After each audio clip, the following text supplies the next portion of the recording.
আর ওইখানে নতুন চেয়ারম্যান, চর্বি তো আরো বাড়তে থাকবো। শরীরের ভবিষ্যৎ তো অন্ধকার মনে হইতেছে আমার। অত কথা কইস না, কম কথা গো। এই ঠিক এই জায়গাটা একটু ভালো করে টিপা দে।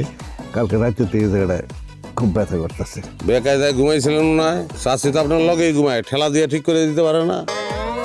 আমি তো সিঙ্গেল, বেকায়দায় ঘুমাইলেও ঠেলা দিয়ে ঠিক করানোর কেউ নাই। যে প্রসঙ্গে কথা কও না কেন, এই টাইম না টেনে হে বিয়ার কাছে লয়ে যাবি তুই। আমি বিয়ার কথা কইছি, আমি কইছি যে আমি সিঙ্গেল। হ্যালো গাইজ, আসসালামু আলাইকুম। সবাই কেমন আছেন? আশা করি ভালো আছেন। এই যে দেখতেছেন, আমি এখন প্রকৃতির মাঝে হারাই গেছি এবং এই হচ্ছে আমার জন্মভূমি, না সরি থুক্কা, আমার জন্মভূমি হইতেছে বরিশাল, আর এটা হচ্ছে আমার নানিগো বাড়ি। আমার মা এই সম্পদ পাইছে, এই সম্পদের উপরে আমি এখন একটা দোকান করে থাকি। যদিও সেটা আমার মূল ব্যবসা না, আমার মূল ব্যবসা হইতেছে ফেসবুক লাইভ। আমি ফেসবুক লাইভ করে সেলিব্রিটি হয়ে গেছি। যাই হোক, এখন আর সময় দেবো না, কথা বাড়ানোর সময় নাই। এখন আমি চেয়ারম্যানের অ্যাপার্টমেন্ট রয়েছি, সেখানে যাব এবং পরে আপনাদের সাথে আবার কথা হবে। আল্লাহ হাফেজ, টাটা।